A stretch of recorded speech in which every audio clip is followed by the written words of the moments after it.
आज हम शुरुआत करेंगे उत्तराखंड की दो बड़ी खबरों से।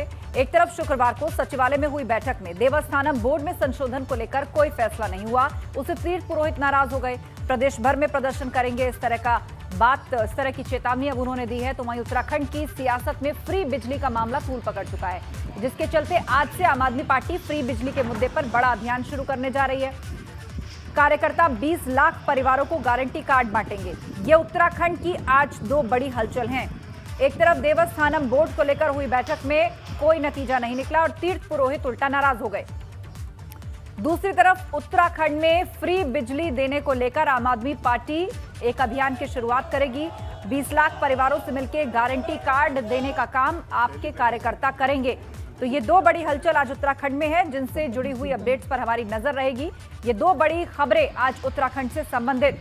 एक तरफ तीर्थ पुरोहितों ने प्रदर्शन की बात कही है, तो दूसरी तरफ आम आदमी पार्टी उत्तराखंड में चुनाव लड़ने जा रही है और उसने फ्री बिजली देने का वायदा किया है और उसी से संबंधित गारंटी कार्ड जो हैं वो 20 लाख परिवारों को आप कार्यकर्ता सौंपेंगे। दिल्ली के मुख्यमंत्री अरविंद केजरीवाल के उत्तराखंड में 300 यूनिट बिजली फ्री देने के ऐलान के बाद आम आदमी पार्टी उत्तराखंड में आज से बड़ा अभियान चलाने जा रही है। इस अभियान की शुरुआत देहरादून से होगी, जिसमें आम आदमी पार्टी के 10,000 कार्यकर्ता उत्तराखंड के 20 लाख परिवारों को गारंटी कार्ड बांटेंगे। अभियान की शुरुआत आम आदमी पार्टी के प्रभारी दिनेश मोहनिया और कर्नल कोठियाल करेंगे। तो 20 लाख परिवारों को यह गारंटी कार्ड दिया जाएगा, मतलब वो चुनावी वादा जो सत्ता में आने पर आम आदमी पार्टी सबसे पहले लोगों के लिए पूरा करेगी।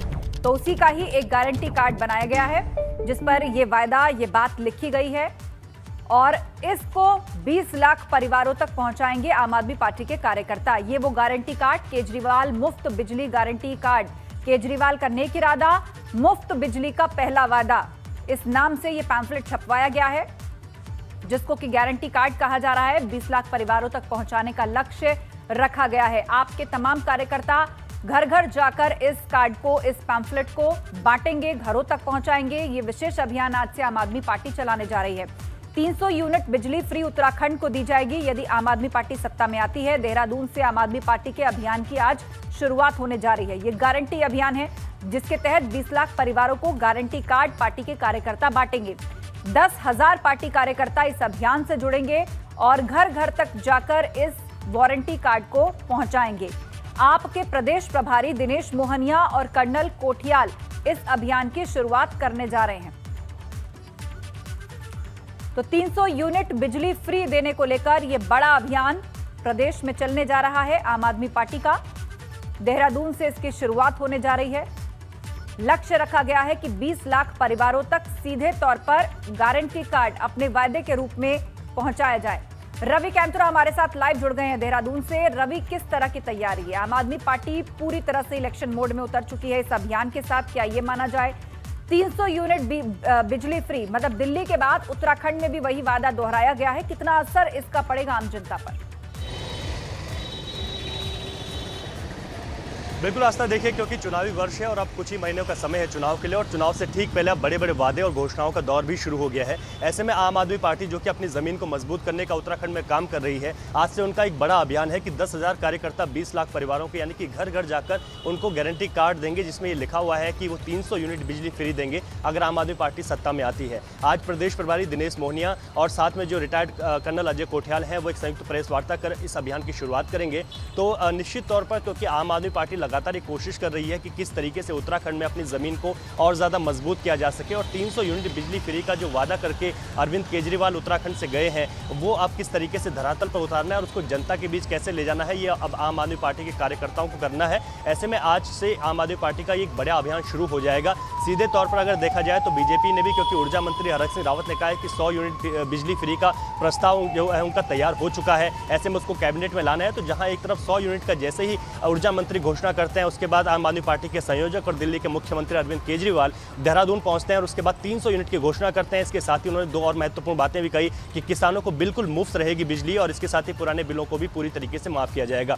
तो ऐसे में ये अभियान के आज से शुरुआत हो जाएगी। लोगों के बीच आम आदमी पार्टी के कार्यकर्ता जाएंगे और उनके बीच ये कहने की वो कोशिश करेंगे कि आम आदमी पार्टी के पक्ष में किस तरीके से इस बार जो है वोट दिए जाएं। तो इस सीधे तौर पर बीजेपी और कांग्रेस के जो वोट हैं उनको आम आदमी पार्टी के पक्ष में सेंध लगाने की कोशिश है, जो कि अरविंद केजरीवाल यहां से करके जा चुके हैं और अब जो उन्होंने वादा किया है उस वादे को किस तरीके से कार्यकर्ताओं को जिम्मेदारियां दी जाएंगी। फिलहाल जो पहला चरण है उसमें 10,000 कार्यकर्ताओं की आज शुरुआत देहरादून से होगी। उत्तराखंड के 20 लाख परिवारों के पास वो जाएंगे, गारंटी कार्ड देंगे कि 300 यूनिट बिजली फ्री देंगे। तो जो बिजली का मुद्दा है वो निश्चित तौर पर उत्तराखंड में इस वक्त एक सियासी मुद्दा बन चुका है। और जहां अगर हम बात करें तो बीजेपी ने भी इस बार जो है बिजली को लेकर एक बड़ा ऐलान किया है। और इसके साथ ही अरविंद केजरीवाल, क्योंकि जब आम आदमी पार्टी उत्तराखंड में आई थी तो उन्होंने शुरुआत से ही बिजली मुफ्त को लेकर तमाम धरने और प्रदर्शन भी किए थे। सरकार के खिलाफ लगातार जो है नारेबाजी रही है। तो ऐसे में जहां एक और अब बीजेपी ने 100 यूनिट का वादा किया है, आम आदमी पार्टी 300 यूनिट का वादा कर रही है। तो अब जनता को तय करना है कि वो किस तरफ जाते हैं और क्या कुछ सोच रहे हैं, किस तरीके से उत्तराखंड के भविष्य को देखकर वो इस बार अपना मतदान करेंगे। लेकिन इतना जरूर है कि जो सियासी हलचलें हैं वो ऊर्जा को लेकर इस वक्त ज़्यादा है, बिजली के बिलों को लेकर इस वक्त ज़्यादा है। तमाम पार्टियां जो है यही सेंधने की कोशिश कर रही हैं कि किस तरीके से वोट को अपने पक्ष में लिया जा सके। जी आस्था। जी हाँ, आप बने रहिए हमारे साथ, आगे भी हम खबर पर आपसे चर्चा करेंगे। लेकिन इस बीच अपने दर्शकों को हम बता दें कि ऊर्जा मंत्री हरक सिंह रावत के 100 यूनिट तक फ्री बिजली दिए जाने के बयान पर तमाम विपक्षी दल सरकार पर सवाल उठा रहे हैं। हरक सिंह रावत ने कहा कि 100 यूनिट निःशुल्क बिजली देने के लिए प्रस्ताव तैयार किया जा रहा है। साथी से लेकर मुख्यमंत्री पुष्कर सिंह धामी से भी बात हुई है। हरक सिंह रावत ने कहा कि 100 यूनिट मुफ्त बिजली देने से बिजली बचत का भी एक संदेश सरकार देगी, जिसका प्रस्ताव तैयार किया जा चुका है। कोविड महामारी में जिसकी क्षमता नहीं है 400 रुपये जमा करने की, उनको राहत देने का हमने निर्णय लिया है और अब प्रस्ताव तैयार हो गया है।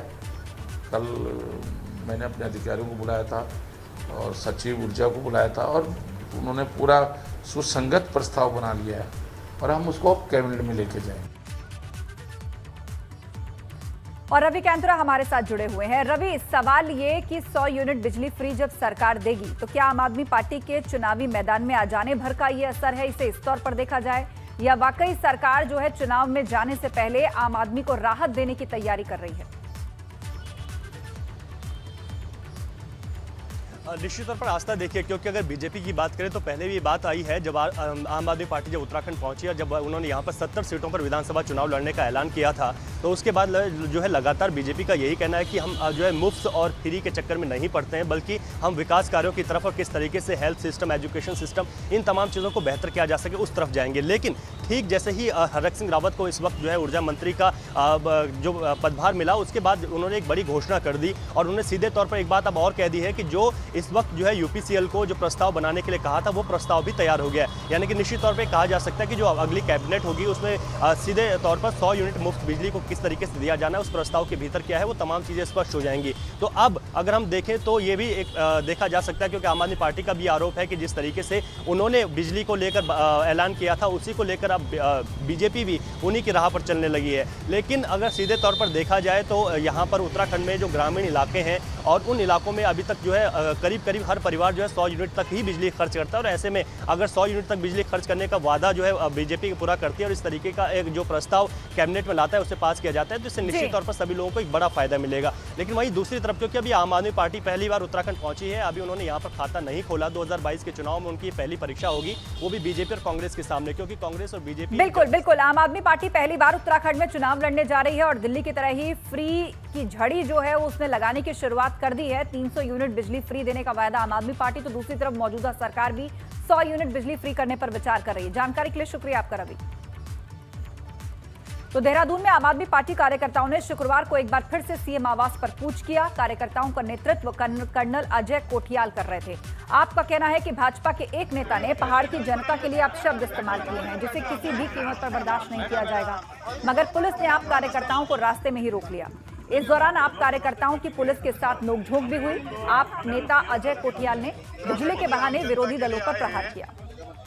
एक कोशिश करी जा रही है कि कहीं पे मॉडल कामयाब है, कहीं पे वो सक्सेसफुल हो गया है अपना दिल्ली में, उसे क्यों नहीं उत्तराखंड में करना चाहिए। बिजली यूनिट 300 जो प्रोवाइड करनी चाहिए हर परिवार को, ताकि परिवार एक अपने बच्चों को अच्छी पढ़ाई करा सके, घर में अच्छी साफ सुथरे रहे। पहाड़ों में तो बल्कि 300 यूनिट बिजली की जरूरत होती है, 100 यूनिट होती है। तो लोग ये बोल रहे हैं कि हमें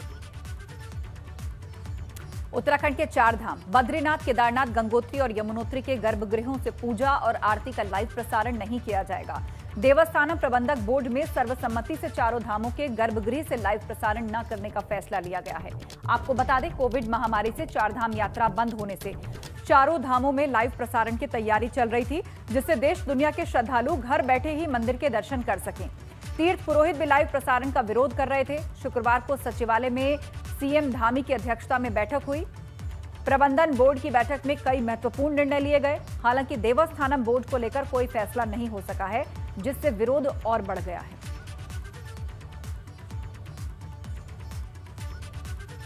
बड़ी सौहार्दपूर्ण वातावरण में जो है बैठक हुई और सभी जो हमारे सम्मानित सदस्य हैं सबकी बात माननीय मुख्यमंत्री जी ने सुनी और उन्होंने ये कहा कि भाई हम सेवा करने वाले लोग हैं, हमारी सरकार सहयोग करेगी और जो भी समस्या है उनका निराकरण करेगी। बड़ा अच्छा पॉजिटिव रिस्पांस माननीय मुख्यमंत्री जी ने दिया। हम सब आश्वस्त होकर जा रहे हैं और मैंने सभी सदस्यों से कहा कि जो समस्याएं आपके सामने आती हैं आप हमारे पास लाइए, उसका हम निदान करेंगे।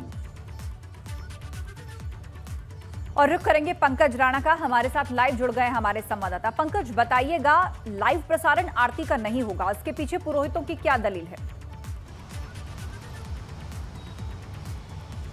देखिए, जो पुरोहित हैं उनका साफ तौर पर यह कहना है कि जो भी चारों धाम है वहाँ के जो गर्भगृह है उनका लाइव प्रसारण आज तक नहीं हुआ है।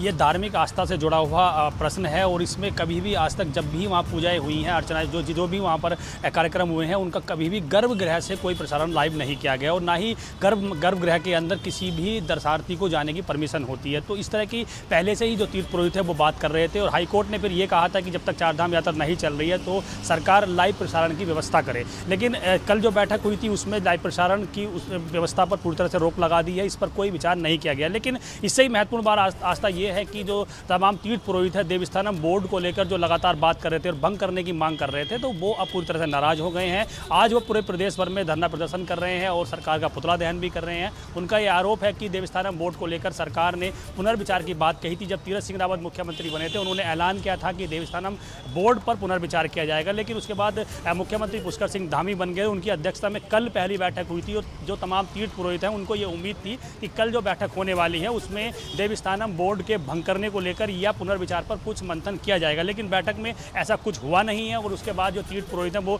और भी ज़्यादा नाराज हो गए हैं। आज पूरे प्रदेश भर में खासकर यमुनोत्री, गंगोत्री और जो बद्रीनाथ केदारनाथ धाम है वहाँ के जो तीर्थ पुरोहित हैं वहाँ पुतला दहन करेंगे और खासकर उनकी नाराजगी ये है कि जो सदस्य नामित किए गए हैं वो भाजपा के कार्यकर्ता हैं, भाजपा से जुड़े हुए लोग हैं, वो तीर्थ पुरोहितों की हक हकूक को बात नहीं करते हैं। इस बात को लेकर उनकी नाराजगी है और 23 तारीख से आस्था एक बड़ा जन आक्रोश आंदोलन ये करने जा रहे हैं। ब्लॉक स्तर पर जन आक्रोश रैली निकाली जाएगी और कहीं ना कहीं ये कहा जा सकता है कि जो 2022 के चुनाव आने वाले हैं उस पर बड़ा असर इसका पड़ सकता है, क्योंकि 3 जो जिले हैं उत्तरकाशी, रुद्रप्रयाग और चमोली, यहाँ पर सबसे ज़्यादा पंडित समाज के लोग रहते हैं, ब्राह्मण लोग रहते हैं और उन पर उनकी बातों को सरकार नहीं सुनती है, तो चुनाव पर इसका बड़ा असर पड़ सकता है। तो ये कह सकते हैं कि जब तक सरकार देवस्थानम बोर्ड को लेकर पुनर्विचार नहीं करती है, भंग करने को लेकर कोई बात नहीं करती है, तो जो तीर्थ पुरोहित है वो इस बात को मानने के लिए तैयार नहीं है। आज उनका आंदोलन है, आज धरना प्रदर्शन करेंगे और साथ ही सरकार का पुतला भी दहन करेंगे और 23 तारीख को एक जन आक्रोश रैली ब्लॉक स्तर पर निकाली जाएगी। इससे ये साफ जाहिर हो रहा है कि जो तीर्थ पुरोहित है उनका आंदोलन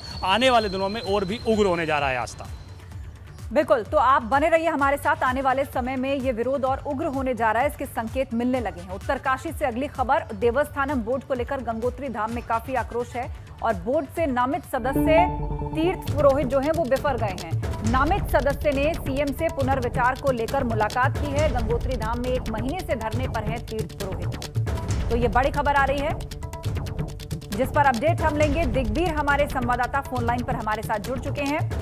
दिग्वीर, 1 महीने से तीर्थ पुरोहित धरने पर हैं और अब उनका आक्रोश बढ़ता जा रहा है। क्या सरकार से बातचीत सफल नहीं हो पा रही है? क्या कारण है इसका? जी आस्था, आपको बता दूं, गंगोत्री यमुनोत्री धाम में जो तीर्थ पुरोहित है वो 1 माह का समय हो चुका है और धरने में बैठे हुए हैं और वो सरकार को हर तरफ से जो कि धरना प्रदर्शन करके अपना विरोध प्रदर्शन कर रहे हैं। तो वहीं जो नामित सदस्य जो गंगोत्री धाम से सरकार ने चयनित किए हैं और उन्होंने जो कि मुख्यमंत्री से मुलाकात की है और उन्होंने मुख्यमंत्री में अपने ज्ञापन में ये दिया है कि देवस्थानम बोर्ड को लेकर पुनर्विचार किया जाना चाहिए। लेकिन वहीं जो तीर्थ पुरोहित है उनका जो कहना है कि जो देवस्थानम बोर्ड है उसे रद्द कर दिया जाए और इसी को लेकर धरने पर बैठे हुए। आज जो गंगोत्री धाम में जो तीर्थ पुरोहित है उनका कहना है कि जो देवस्थानम बोर्ड में जो भी सदस्य नामित किए गए तीर्थ समाज के लोग उनके खिलाफ पुतला दहन किया जाएगा और जिस तरह से जो सरकार उनकी बात नहीं मान रही है तो पुरजोर करके वो वहाँ विरोध कर रहे हैं। तो वहीं जो कि देवस्थानम बोर्ड को लेकर जो काफी आक्रोशित दिख रहे हैं, तो कहीं न कहीं जो तीर्थ समाज के लोग हैं वो काफी परेशानी में है और खुद ये कह रहे हैं कि जब तक देवस्थानम बोर्ड रद्द नहीं करते हैं तब तक वो धरना अपना नहीं छोड़ेंगे।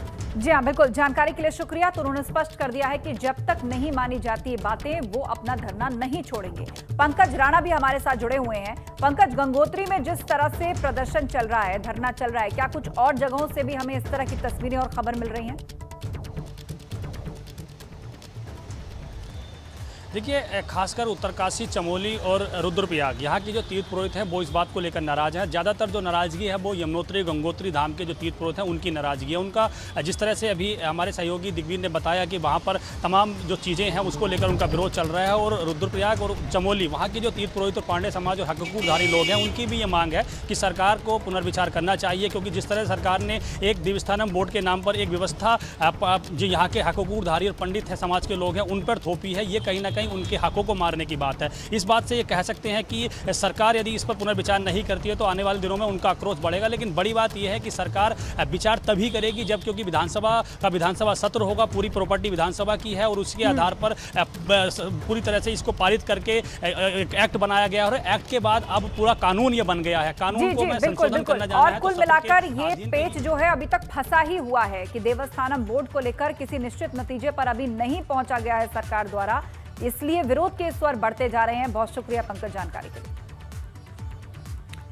आगे बढ़ते हैं। देवस्थानम बोर्ड के विरोध में बद्रीनाथ धाम में बड़ी रैली रखी गई। इसमें तीर्थ पुरोहित समाज से जुड़े अलग अलग वर्ग के लोगों ने अपना विरोध जताया। इस दौरान पुतला दहन भी किया गया। पुरोहितों का कहना था कि सरकार ने अगर देवस्थानम बोर्ड को रद्द नहीं किया तो आंदोलन और उग्र हो जाएगा।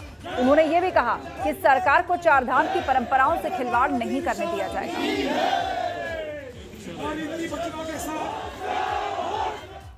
यहाँ पर ज्ञापन दिया है कि हम कल से यहाँ लगातार, कल से क्रमिक अनशन यहाँ से लगातार चालू होगा जब तक कि देवस्थानम बोर्ड भंग नहीं किया जाता और लाइव टेलीकास्ट बंद नहीं किया जाता तब तक।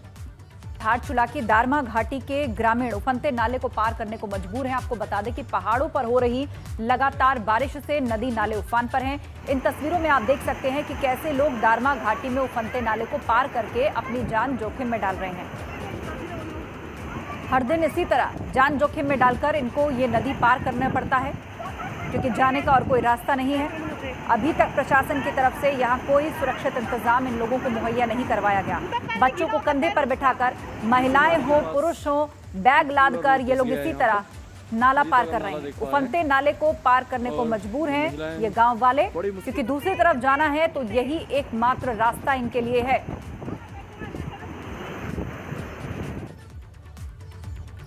देहरादून से बड़ी खबर। आज से 19 जुलाई तक बारिश का येलो अलर्ट है।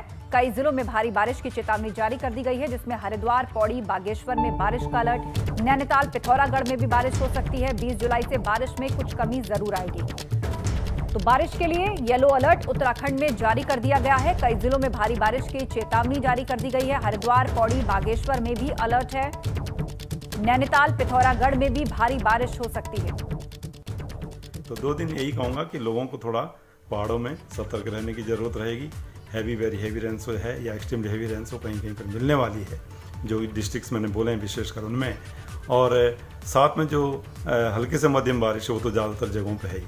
तो इस दौरान आप देखेंगे जैसे मूवमेंट है लोग करते हैं 18 और 19 तारीख को, तो थोड़ा देख के ही चलना पड़ेगा। कहीं लैंडस्लाइड है या जो बोल्डर्स गिरना, इस तरह की चीज़ें दिखेंगी। साथ में आप देखेंगे कि जो गाढ़ गदेरे भी हैं तो उनमें भी तेज़ी से जो स्ट्रीम से वो बढ़ जाती हैं, तो वहाँ पर भी कहीं ना कहीं सतर्क रहने की ज़रूरत है। देहरादून से अगली खबर। आज और कल पर्यटक स्थलों पर सख्ती होगी। कोरोना के चलते वीकेंड पर सख्ती बढ़ाने के आदेश दिए गए हैं, जिसमें देहरादून, मसूरी, नैनीताल में सख्ती रहेगी। कोविड के नेगेटिव रिपोर्ट वाले पर्यटकों को ही एंट्री मिलेगी।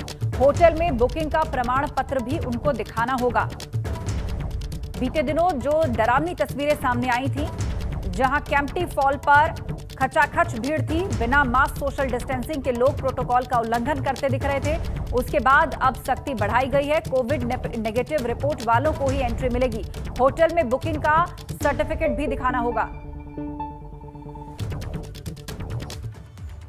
उत्तराखंड के बॉर्डर पर सख्ती बढ़ा दी गई है। कांवड़ यात्रा पर प्रतिबंध के बाद सख्ती के आदेश दिए गए हैं।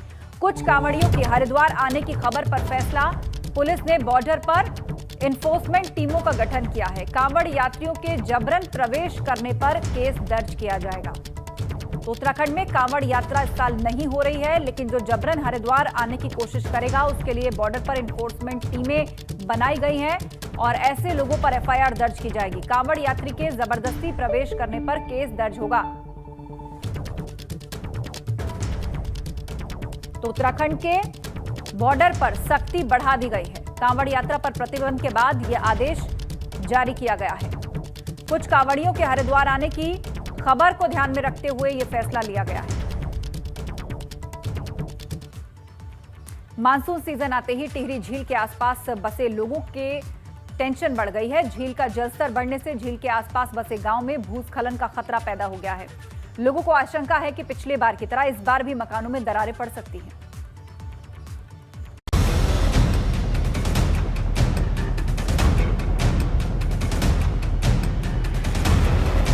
मॉनसून के सीजन की बारिश बढ़ने के साथ ही टिहरी झील से सटे गांवों के लोगों की नींद उड़ी हुई है। झील से सटे गांवों में भूस्खलन का खतरा है, लिहाजा लोग सहमे हुए हैं।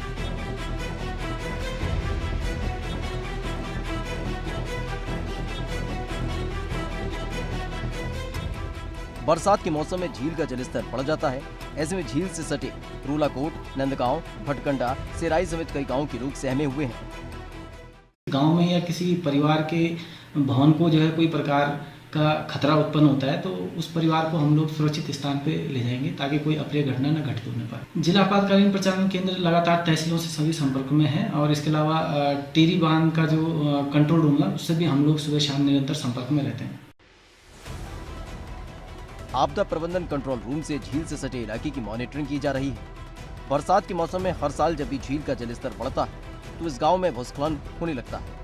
घरों में दरारें पड़ने लगती हैं तो वहीं खेती की जमीन भी धंस जाती है। यही वजह है कि बरसात के मौसम में ग्रामीण सहमे हुए हैं। एबीपी गंगा के लिए टिहरी से अंकित मित्तल की रिपोर्ट।